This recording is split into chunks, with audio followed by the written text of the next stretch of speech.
You are now listening to Talk Your Jits podcast.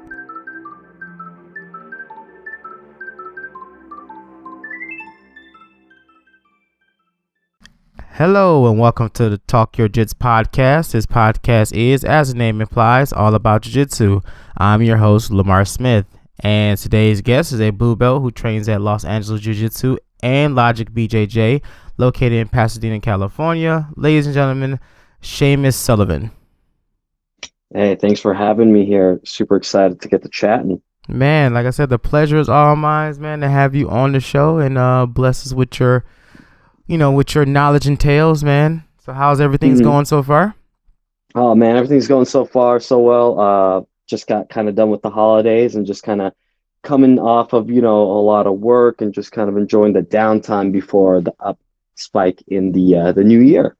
Yes, sir. Yes, sir. Pretty exciting things coming up next year. But yeah, so let's get right into it, man. If you want to formally introduce yourself again, by all means, and let's hear about your jiu-jitsu journey.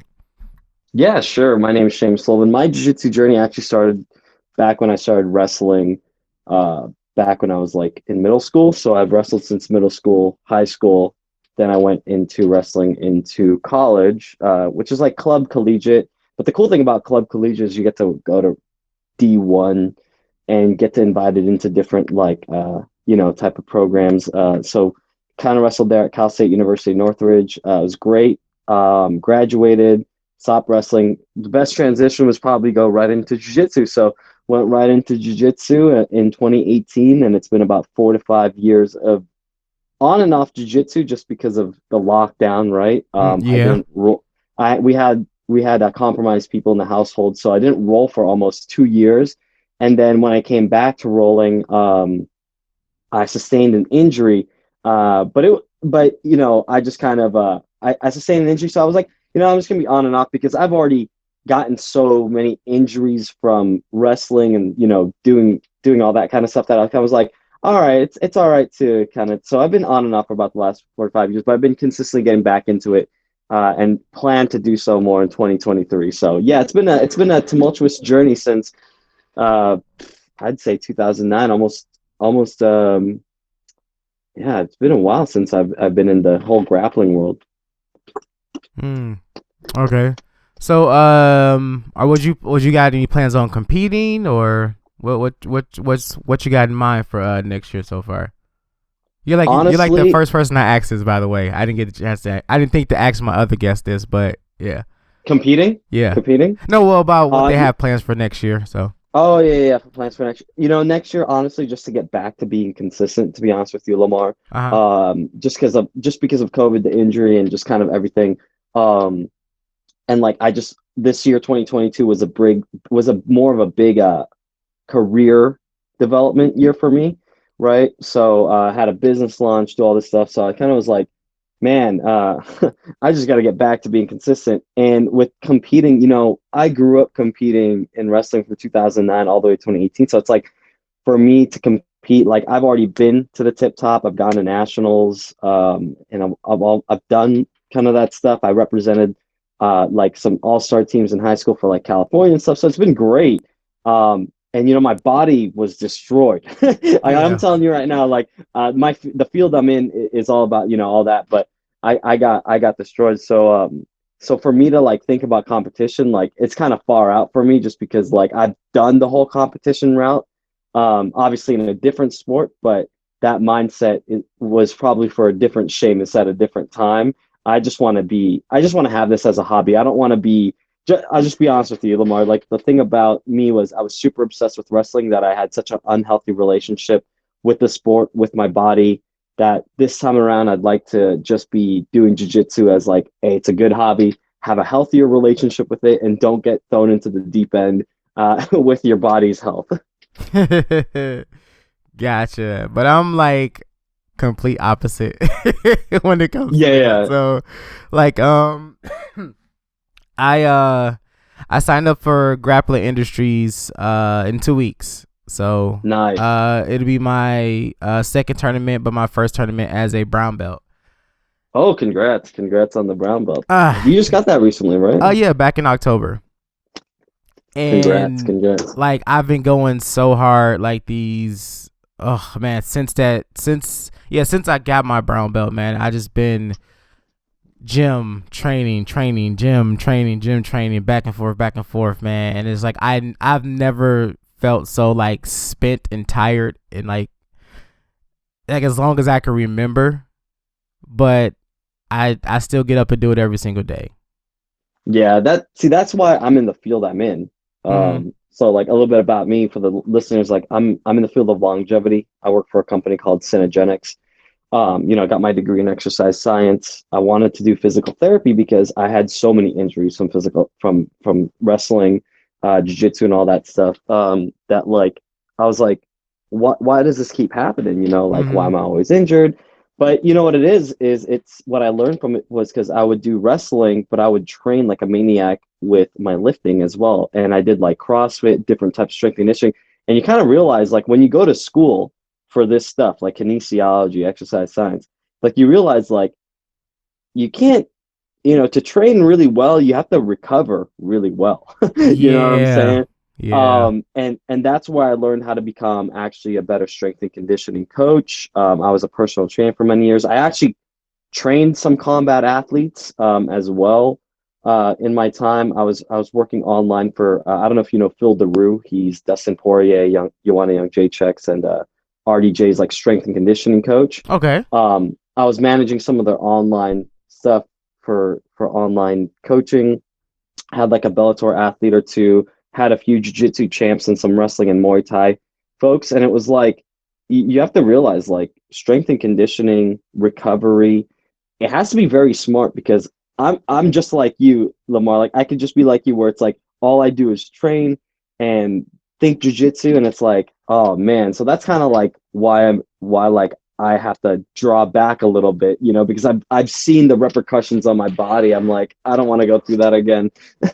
Man, I'm telling you, like it's been like these like last couple of days it's really been rough because like I was training consistently for like 3 weeks straight, and then my daughter goes to school, gets sick, and everybody in the house gets sick. Oh man, good luck with that with the kids. Oh my gosh. I know I have so many clients like, and I'm just because I'm in that field and like I'm like, yeah, as soon as it's school season, I'm like half of them are like, yeah, I'm kind of struggling. I'm like, I get it. Yeah, man, it's rough because I was starting to feel a lot stronger, a lot better, and I got sick. Took a couple of days. It was like, all right, this is ridiculous. I got better like one day, and then after that I was down for like a week. Yeah. So I was like, so I just feel my body just like kind of like backtrack a little bit. So I was like, man, I gotta figure something out, man, because I had registered for for Grappling Industries at 215. I checked the scale this morning. I was like 226. I was like, oh crap, man, this is not good at all. But have you ever cut weight before? Not quite. Like, I've never. The only time I had to like worry about my weight was like I was like little playing like little league football, so I necessarily didn't have to like watch my weight. But now that I'm trying to compete, I'm trying to learn as much as I can about it. So you're 227 right now. 220, yeah, about 226, 227. Yeah, the most I would recommend is like a 5% decrease in water weight for you. You're pretty close to it. You could do like a water cut protocol the last week of, and you could lose that weight. But man, if you're already feeling detrimented and you're feeling off at this point, 2 weeks out, I usually just recommend people to taper, man. And if you're just a hobbyist, like if you weren't 5 to 8 pounds within striking distance, like of your weight, like some people can sleep that off the nights before and just kind of do like a quick cut. If you feel like it's really cutting you up, I would like just as like a person to person. I know it was kind of our first time speaking to each other, but like I would really recommend just like considering staying in the weight you have right now and just kind of being fine with that. Yeah. No, I totally agree. I was actually trying to. I probably have to do it at the day of, but I was trying to. Are you weighing in with your gi too? No, I don't think you have to weigh in with your gi. Because I know with certain people, like when I coach them, like they have to weigh in with their gi, and I'm like, dude, that's like another like 3 pounds, like 3-4 pounds. Yeah. No, but I told myself if I can get down, like, comfortably get down to like 220, like, 215 is gonna be like a big stretch for me right now. Yeah, well, so 220, I'm fine with where I'm at, but I just didn't want to get back to that 240 range where I was at when I first started. So that's good. That's good. Yeah, I just would be careful just because the rebound's just gonna be rough on you for sure. yeah. So like I'm considering, like I said, this tournament that's in 2 weeks. I'll compete at that weight that I'm at, and then starting, I think the next one is not until March. So that one I would try to find a weight that I'm more comfortable with, because I'll have more time and I'll be able to be more consistent with training. So that sounds like a great plan. Give your body the rest and recovery it needs. That sounds like a great plan. I think you could try to do this tournament like as a kind of like a feel it out, and then in the March that one would be like, all right, where you kind of pop off. Yeah, because one thing about me, especially when it comes to anything jiu-jitsu related, I kind of like just dive in head first. So when I was like, okay, this tournament's in January, I was able to sign up for it in December. So I was like, all right, let's hit it. So I was going, and trying to just drop this weight, which I end up doing. I end up getting down to like 217, but like I said, I end up getting sick and stuff. But now I'm kind of like, okay, I'm not young anymore. I can't just keep doing this like this. So I'm like, okay, let me slow myself down and and you got the kids, man. You got the kids. Yeah, I know, right? I bet you they're like, Dad, let's eat this. Dad, let's eat that. And you're like, I'm trying to cut weight, honey. Yeah, because we were like the other day, we were on the way to training, and my daughter's in the back seat. She's like, Daddy, can we stop at McDonald's? I'm like, no. Like, I don't want to. No today. Yeah, it's hard, man. Cutting weight, dude. I cut weight so much in my career, and that's probably that's what led to a lot of my injuries, man. I tore my left heel, my left knee was a mess. I tore my low back, my left shoulder, like my whole left side. It took like years of PT and just kind of recovery work just to kind of get back. But because of cutting weight, man, like there's just no water in your joints. There's no water in your body. Like to compete day of, like you weigh in and go, oh man, it's horrible, brother. Like I just highly recommend, like if you're just doing this for a hobby, highly just like do a more smarter plan and like make it more long term instead of like, oh, 2 weeks from now I just got to drop 20 pounds, No. Like I try to follow the fight game a lot, and depending on like certain fighters, I'll watch their Instagram and see how they go by, training and cutting weight and stuff like that. And then, when they do that weigh in, their face all sunk in and they look awful. I'm like, yeah, that's not how you're supposed to do that. Yeah, well, they have a 24, and if you look at the fighters now with like, let's say UFC, they almost have like a 36-hour rehydration because they do their weigh-ins on Friday morning now. Right. And then you'll see them, and then as soon as they're off that, they're drinking the Pedialytes, they're drinking the type of foods, and then the type of food that they're eating is calorically dense but not so heavy so that their stomach isn't feeling so bloated, but they'll get their energy back and slowly throughout their day start eating more real foods. But yeah, man, that's I mean, to perform like that, dude, I've been there, man. It's just horrible, like to drop weight and then to perform and have like 6 matches and then have to have like 2-3 day tournaments, like, and then keep weighing in all the time is horrible. Yeah. But nah, I'm kind of taking this one as a test run, to be honest with you. Because when I did my first tournament, I was like 247. So I was like, I didn't like the way I felt. I felt extremely sluggish and everything else. So I was like, okay, I'm going to do this one at a smaller weight and kind of see how I feel then. If I feel better, I'll stay here. If I don't, I'll probably go up maybe or like up or down a couple pounds to just kind of see. But no, I can't do the big drastic, like try to cut 20 pounds in a short amount of time and then over the course of like 2 months put all that weight back on. no, I want to get to a weight that I'm comfortable walking around in. So if I do have to cut, I just have to do like 1 or 2 pounds, you know? Yeah, easy. So, Yeah, make it easy. Like make it part of your lifestyle. It's just like a lifestyle thing and like a just kind of mindset thing. But that's awesome, man. I'm super excited for you. I can't wait to see that because I see your feed all the time. See you playing with your daughter. I'm like, dude, this guy is like, I can't wait to see it, man. oh man, I appreciate it, man. Yeah, so cause I have I posted a video last night. I was messing around with my daughter, and we were at the gym, and I'm like, okay, if someone takes something from you, how you gonna get it back? So we're like messing around, and I was like, no, you got to get serious. And then she did a drop Serenagi. I was like, oh, okay, she knows. So, Yeah.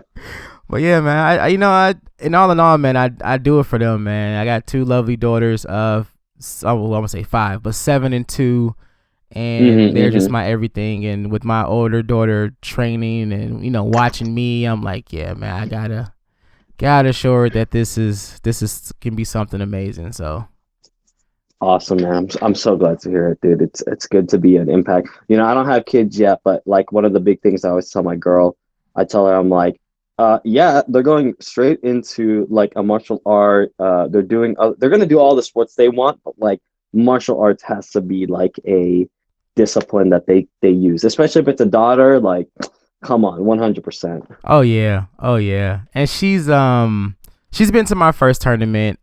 She's seen like the kids rolling and training and everything else. So that's what really kind of like sparked it for her at first. Cause I've always told her like, if you ever want to train, you let me know. But she was like kind of like, iffy about it.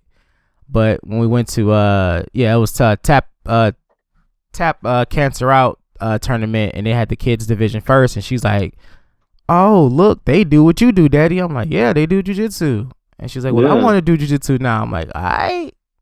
Yeah. But, so now she's like, she wants to compete. I'm like, okay, now if you want to compete, we really got to train. Like, you got to, no more playing around, no more horsing around. Like, you got to take it serious. So, yeah, 100%. Yeah, so we'll see. We're still playing around with the idea. She's still young, not going to force it on her or anything like that. So, we'll see. Love it, man. So yeah, so I do I know we've talked very briefly about it on Facebook before the interview, and I do see your like workout I'll say like your training videos and stuff. So what do you recommend for like muscle recovery and whatnot for for training? Just something like simple, That's so funny. We're talking about this. I just just a little bit about me for the audience. Like I work for the field of longevity in a company called Synergenics. I also have my own online coaching platform, which is Optimizing Performance and Nutrition. That's the name where I work with just your day-to-day clients. I love working with my day-to-day clients, Lamar, just people that are like, they don't do jiu-jitsu. They're just moms and pops, busy professionals, right? But I do have a small little section of working with combat athletes as well. Like I said, I did work previously with like top people like Phil DeRue and other big fight names like that. But so I have some clients and stuff like that. So with recovery, I actually just went over this with a few clients and a few jiu-jitsu athletes. So let's first kind of look at recovery from just kind of I just want to give a little brief lesson on it, if that's okay, Lamar. Oh no, by all means, go ahead. Yeah. So when it comes down to recovery, we can do a lot of output, right, Lamar? You can do a lot of output, you could do a lot of stuff, but when it comes to recovery, it just kind of comes down to how you recover from that output. Sometimes some people, they'll do one session and that's it for the week. That's just where they're at with their fitness level or their jiu-jitsu level, right?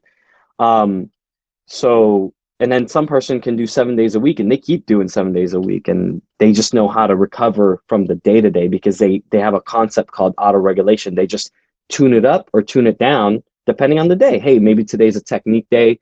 Tomorrow will be the intensity day, right? And then they kind of play with that.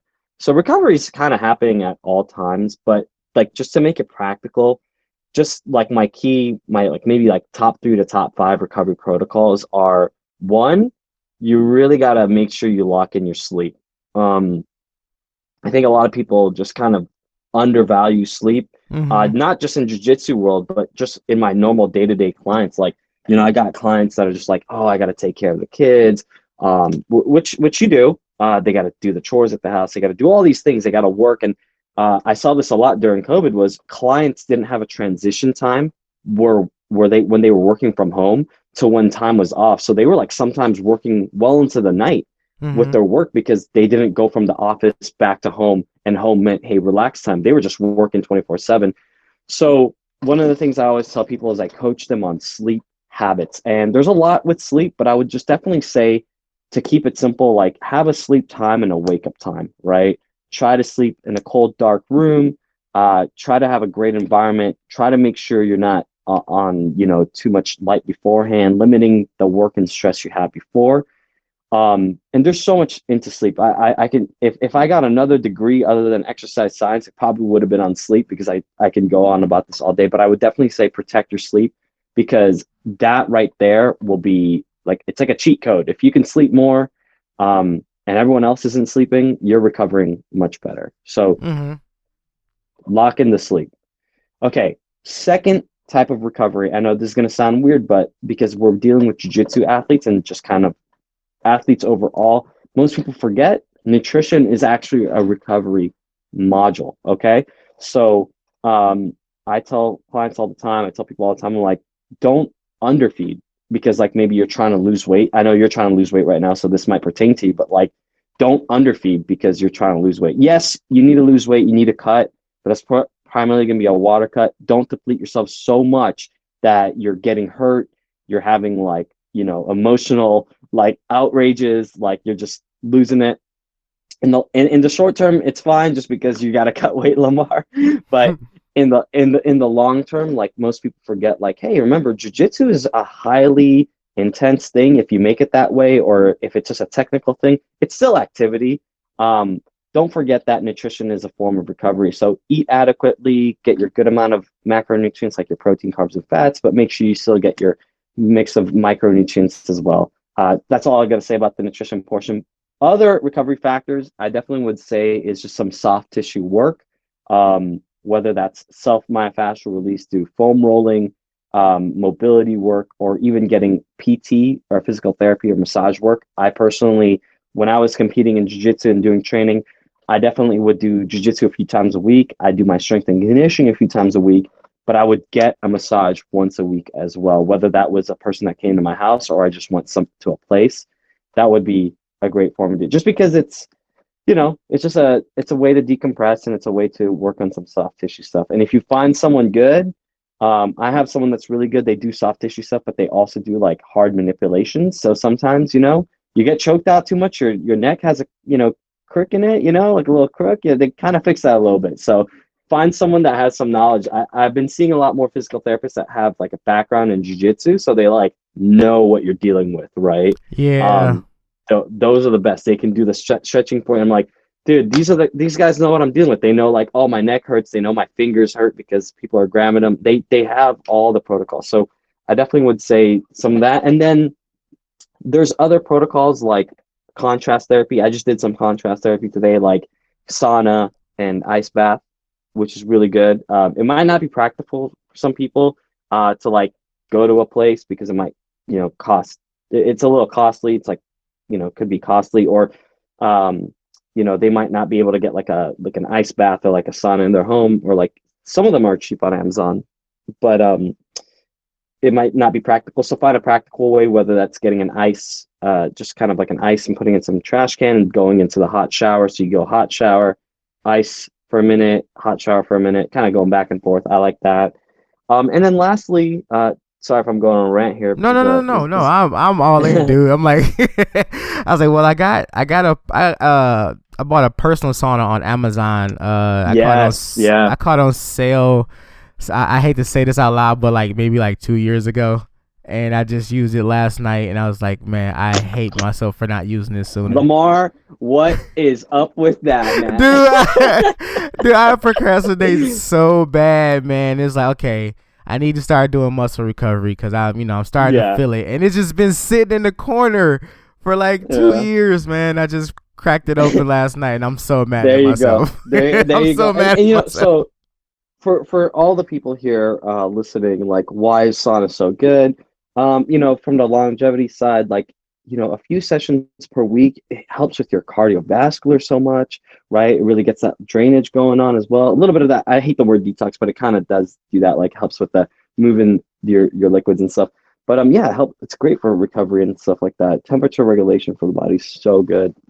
But yeah, the last one I would say is breath work. I know this is kind of big, like where I'm at with my jiu-jitsu peeps, like they do breath work, like events and stuff. One of the black belts is like a Wim Hof instructor, so we do like breath work, meditation, and ice and cold or ice and hot too. But like breath work, I think is good. I just recommend people though, like you don't have to do like a whole breath work practice. I think maybe just being present with your breath and doing some breath work techniques throughout the day is a good way to recover too. Just because you have to understand that like not jiu-jitsu but just life, there's going to be stress, whether it's good or bad, daily with your work with your kids. I think being able to be present with your breath and to use your breath as a way to recover from quick bouts of stress on the hour is a good way to do it. Because like I tell my clients, some of them are like, for example, they have meetings all day. It's like every hour is a different meeting. I tell them, like, in between meetings, why don't you take a breath, do a few breaths in between, but be present, that are deep breaths. You can do like different variations with like box breathing or like a double breath or all these different types of breathing. And I think it's a great way to kind of recover. It doesn't take away the stress. It kind of just blunts it a little bit. Yeah. Just kind of make it manageable. I think that's good. I think like recovery, like honestly, it's just it's a give and take with life. Lamar, like right now, I'll use you as an example. You are such high output right now. But the only way to maintain high output is to have good recovery. It's kind of like a truck driver going from California to New York. There has to be pit stops, right? You can't just go straight. You got to go get the gas. You got to get the snack. You got to go sleep. You got to use the bathroom. Like there has to be pit stops with a goal. So I tell people recovery is as important or even more so important than the training, because that's how you keep your longevity in the sport. Yeah, man, it's just me. I just have that bad habit of, man, just go. Cause I don't know. That's all of us. That's all of us. Cause I can never sit still. I get antsy, and now like I'm so driven to the point where all I want to do is train. Like when I'm training, my mind is so clear, my mind is so focused. As soon as I get done, I'm like, I want to go back to training. So I'll come home, yeah. I'll do a little something like solo drills or something, and then I finally go to sleep. And then I wake up, it's the same thing over. Like I still just want to train, man. I just want to just keep moving. Yeah, no, that's exactly. Same here, I want to keep going, keep moving. I just sometimes like just look at the longevity aspect of it, right? Like you've been doing this long enough that you're like, you might get hurt and you're like, dang, it took you out for a few weeks. Like you don't want to keep doing that, No, I definitely don't, because I would love to get to that point where, if I do decide to take a day or two off, my body is not like paying for it because I'm able to take care of it a lot better. Because I've been doing this for 5 years, and I'm now I'm at the point where everything is just starting to rev up. So it's like, okay, I gotta play catch up. Yeah. So just finding ways to like just take care of my body a lot more. So like next week I'll still train for sure, but I probably won't go as hard because the tournament's going to be that weekend, and I do also go back to work. So just going to just probably do like some light gym stuff and recover. And then after that, I guess get better game plan for 100%, man. 100%. That's the name of the game, just got to be smart about your training and smart about your protocols. And, game day is where it's supposed to be. It's not supposed to be in the practice room. In wrestling, they might even say this in jiu-jitsu. I don't know.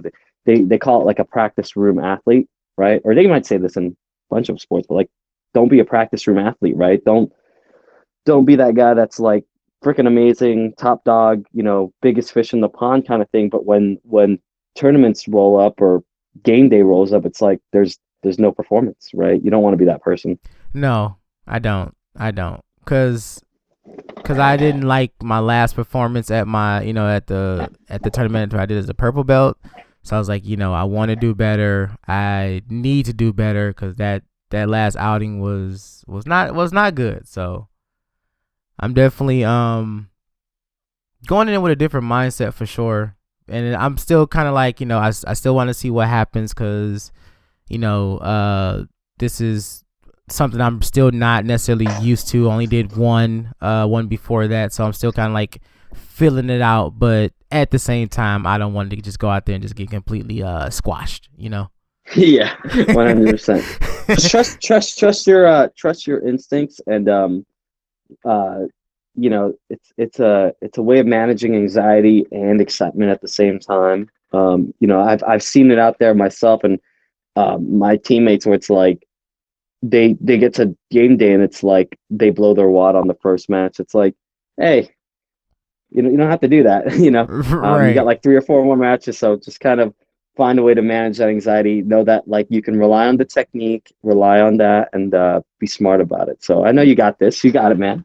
Oh yeah, man. I took a real strong approach to this. I even, I got a couple of the guys that I train with consistently that I really trust to come through, and they help, they'll stay at the class, or they'll, we'll really work stuff during open mat. So I've really been, really been taking it serious and, trying to be smart about it, because I just didn't want to go in bullheaded and get squashed, because, competing at purple belt, I mean, not purple belt, but brown belt, it's very, very scarce. It's like, it's always maybe like 1 or 2 people at the tournaments nowadays. So it's like I gotta be prepared to do like 4 rounds with the same guy, or if they decide to like change the bracket. So it's a lot, man. It's a lot to think about. Yeah, it depends. Yeah, I know it's crazy. Some of those tournaments, it's like, hey, you kind of go, round robin with the same person. I'm in Los Angeles, so whenever we go to tournaments, it's like they got the big ones out here. Like, I forgot which one I just went to. They have those ones where it's like, dude, there's like, at least like 10 or 15 guys in the weight class, so it's like, you can go. So, but yeah, I hear that, man. Yeah, like I'm hoping that this is the case, because I think the last time I checked, it was still only 2 people that's in the brown belt division. It's me that's in the 30 plus, and then there's a guy that's in the 40 plus. So I'm like, like, this not looking good, but we'll see. We'll see. Have fun with it, though. Have fun with it, then. Oh yeah, man. I'm definitely gonna go out there, give it my all, and have as much fun as I possibly can, regardless of how many matches I have. So it is what it is. It is what it is. It is what it is. But yeah, man, if you got anything else you want to add, if you got anything else coming up, if you want to talk a little bit more about your I want to say programs that you have for us. No, man, I don't want this. No, I don't want to sound like I'm just like ripping and selling and like. Oh no, man! This is all jiu-jitsu, man. Everyone needs to learn about this stuff, man. So if they want to do it for a long time, this is the stuff that needs to be talked about. So I'm all for it. What I would say for probably 2023, like my goals, I was kind of saying just more consistency, but I've been like conversing this with a lot of folks. Like I remember 2022, I think John Danaher posted something along the lines of like defense. Like he had this like little reel, like a good defense is the best offense. He was talking to a little kid, right? And that was like 2021. I saw that reel. And then one of my buddies, he has a podcast himself. His name is Raph Esparza. He has the Grappling Hour Jiu-Jitsu Talk podcast or something like this as well. And he asked like a quote, like, what's your 2022 goal? And I just said defense, straight defense. I think I'm still gonna just straight do defense, like, and I mean like deep end defense. Like, there really isn't no point for me to like. I was talking with a few black belts, and they're like, I just kind of told them, I was like, yeah, there really isn't a point for me to kind of keep doing the wrestling thing in my rolling matches. Like, I would just rather be growing. So I put myself in the deep end. So I'll start rolls like even on open mats, like putting myself in an arm bar position or just letting people take my back and just kind of going from there. And, like, doesn't matter how many times I tap, Oh yeah. I just feel like I'm learning so much more because like there's no point for me like to do this move. It's like, well, you can do that move. How about a move you don't know about? Like I'm like, oh yeah. So yeah, for me, it's just going deeper into the jiu-jitsu realm and being a jiu-jitsu practitioner and not trying to be so much of an athlete. I think sometimes like people come into jiu-jitsu like I had the wrestling background, I had more of a strength and conditioning and athletic background, and like yeah, I could use that to my advantage, but what does that really just to be honest, like what does that really accomplish? Like if I'm not really growing, for example, being off my back, understanding the leg lock game, understanding how to be more defensive. Um, for me, so that's kind of been my goals is to play with that side more of things, and instead of just trying to rely on like the tricks up my sleeve that I know I can always pull off no matter what kind of thing. Yeah. I've been very experimental with jiu-jitsu as of late. Like just like you said, just fight more off my back, just fight more compromising positions to just to get used to it and whatnot. So, I'm even though I'm a brown belt, there's still a lot of stuff that I still have to learn, and I'm still like, getting used to. So that's every day, man. Yeah, that's definitely. every day. I don't think I've ever like even getting up to the collegiate level of things and like I'd still like and then going to jiu-jitsu, like I would just be like I'm just so open-minded about it. I'm like, man, there is so much growth here. Like I have no clue. Like sometimes I'll be like, I'll tap out a black belt or something like that and like, oh, that's cool. But then like the next moment it's like, yeah, you don't get hung up on your high horse there. Like, like that happened, but like that's like let's really learn and see what can happen because like that might have been a once in a blue moon kind of thing. Oh yeah. Oh yeah. I mean, it's definitely definitely a sport that you want to stay humble in. 'Cause Oh yeah, I remember. I'm gonna be honest with you. I'm gonna tell this. I don't think I've told this to many people, but I remember when I was getting ready for a tournament back in 2019. Just like Jiu-Jitsu World League, it was a big tournament in San Diego. Um, and I remember competing or not competing, but doing the practice beforehand. And I've been, it's been the same people in the practices, the same like 15 people in the class. And like at this point, I was kind of like go mode. I was like, you know, I'm I'm not doing defense. I'm doing my game plan, right? I'm sticking to the game plan. No more experiments and kind of like tapering into the plan and getting dialed in. I was tapping out everybody I rolled with, higher belts, lower belts. It didn't really matter. But I was just kind of just going, or I was just really situationally good, everything like that. But one week, three guys from like 10th Planet Pasadena came, and I was like, well, I'm still gonna do my game plan. I thought I almost broke my foot that day because it was leg lock mastery from them that day, and I was like, dang, what is going on here? Electric chair, rubber guard, like all this stuff. And I was just like, what is going on here? Like I was just on top of the world, and like that's the moment that I realized, like, do not have a false sense of security in your confidence, your ego, in your ability, because the moment you're on your high horse, my man, the moment someone else can take it, oh, it's such a humbling moment. So I try to be very level-headed with all my roles now, be level-headed with everything, just because man, that moment my ego got to me, the world checked it so fast. And I'm glad it checked it, because I think I'd still be like an a-hole or something on the mats. Oh man, yeah. Like I've always been like a humble person, and luckily I fell into a sport that that requires that. So I never walked around like I was the big dog on the yard, because I'm like anybody can have my number any day. Like I could be I could be on top of the world today, and then next class I'm just getting just blown through by everybody. Wrecked. So I'm like yeah, I'm happy I'm not like that, because if I was, knowing that like my type of personality and I had an ego, yeah, I probably would have quit jiu-jitsu so long ago, man. So long ago. I think ago. What I love about the sports of jiu-jitsu, wrestling, and I think just kind of any martial art, just a little bit about me, I would never do other martial arts like the striking. Like I just don't I do not want to get hit or hit other people. I just like the grappling stuff. I think what I love about those sports is, man, it just teaches you autonomy and it teaches you self reliance, right? And especially because I used to coach for Beat the Streets for a few seasons out here, and I would coach kids, and it's like you really, over the seasons, you really get to see like how kids are. And it's like you can tell from the beginning like who's gonna make it or not. I know that sounds kind of bad. I know that sounds kind of bad. Some kids surprise you, but Mm-hmm. it really is like a mentally resilient sport. The moment that you can really tell when someone will stay with the sport, especially like wrestling or jiu-jitsu, is their first loss, how they handle it, Yeah.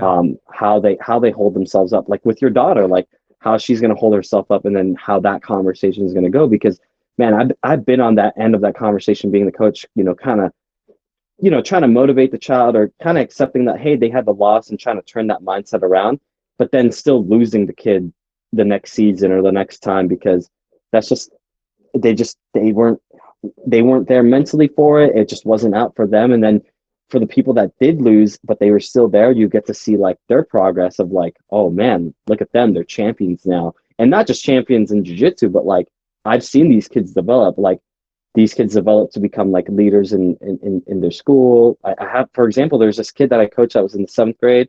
Now he's like a junior senior, and he has like a few schools that will get him for scholarships and stuff. I was like, man, like that's crazy, like just to That's see that awesome. development, it's great, it's awesome, and it's just it's a tough sport. It's very humbling, but if you can stick through it, I honestly think that like it'll transpire to so many places, especially if you're younger, or even if you're just doing it as a hobby now as an adult.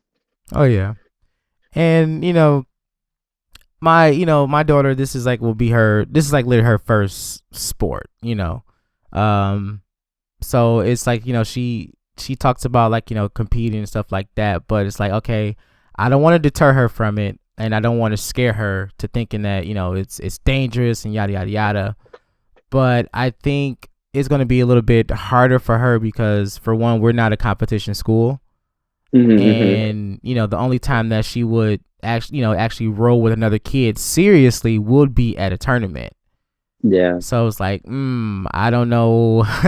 Maybe I don't know. I'll if I have a if I visit a school and they have a kids class there, I'll bring her with me so she can see the difference between how we train and how competitors train. So if so you have an idea that if you have to be serious if you want this to go your way. So but Yeah, there's a difference between like practice room, and then there's game speed, right? yeah, There's like game intensity. It's like you can simulate it as much as you can. You can kind of simulate it and kind of do it on like a hard rolls and things like that. But the moment that your parents are watching you, and the ref is there, and you don't know where you're at, you woke up and you have to you have to like drive somewhere. It's like, it's like it's a hard bargain for a kid, So I definitely, yeah, hopefully she'll, not too upset, win or lose, right? Have a good yeah. time. That's why I'm like, no matter what happens, you know, you take it in stride. If you win, awesome. If you lose, awesome. You're gonna learn either way.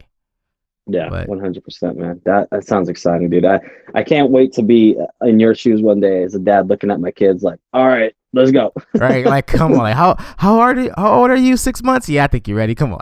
Are you ready? Let's put this gi on. Like my girl would be like, "What are you putting on? Is that the new PJs?" I'm like, no, these is the new gi." Right, it's a new gi for the baby. Like I seen this video, and I think it was a Gracie. If it's not, I'll be utterly surprised. Yeah. But he was rolling with his baby. Oh, I think the baby had to be about yeah, about maybe like 4 or 5 months, maybe, or yeah, a yeah. little bit older. But That's he's like, funny. he's pulling guard with the baby, and the baby in his guard. The baby passes guard, goes to side control. The baby put him in the arm lock, and I'm sitting here looking like utter enjoyment, because when the camera zoomed in, you saw the baby face, and the baby was smiling from ear to ear, That's and I awesome. was like, That's ah, that's so awesome. that sounds awesome. Oh my god. It definitely was, man. It definitely was. But yeah, man. But yeah, that's the end of today's episode. I would like to thank my guest Seamus again for coming on and sharing his knowledge and his experiences with us. Please go and follow our Facebook and Instagram page to stay up to date on all future episodes. This has been Talk Your Jits podcast. Keep rolling, keep grinding, and remember, long live Jiu-Jitsu. Have a great day. Great day.